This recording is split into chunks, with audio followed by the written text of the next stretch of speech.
with her father, Charles, like versus her mom. She was really close with her dad. However, sadly, her father, Charles, passed away from lung cancer when Gina was only 11 years old.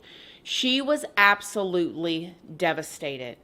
Gina's mother, Dorothy, she had a hard time of handling her husband Charles's passing as well, and she reportedly blamed Gina for it, or at least like took out her anger or her frustration on her youngest daughter. So you got to think, you've got Dorothy and her husband Charles.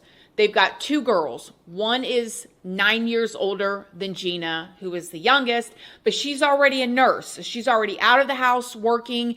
And so it's just basically the parents raising Gina.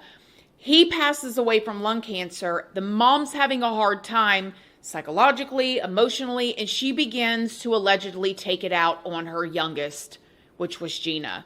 It is said that she would constantly talk down to Gina and that she even refused to let Gina display pictures of her father around the house. Dorothy, she really struggled with her own problems throughout all of this too. I mean, it is said she really enjoyed drinking, and she enjoyed drinking a lot. Allegedly, she indulged heavily every single day to the point where Gina and Dana, the older sister, were left alone for days on end while their mother spent time with her new boyfriend, and then the next new boyfriend, and then the next new boyfriend. She just had boyfriend after boyfriend after boyfriend. And it's been reported that Gina's school's principal at the time said that Gina saw things that she should have never seen, especially at her age. So at this point, Gina has really been going through it. As the years went by, things only continued to get worse between Gina and her mother. Dorothy would become really angry, and it is said that she was pretty mean towards Gina nearly every single night before her mom would just like pass out.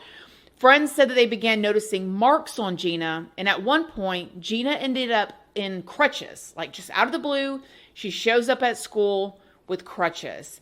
It got so bad that Gina tried running away twice, but she was caught and she ended up being brought right back home both times. Now, despite all of this, Gina was still doing really well in school, and I'm talking about like really well. She was a gifted student who was loved by her teachers, and she was her school's first female student body president when she was in the 8th grade.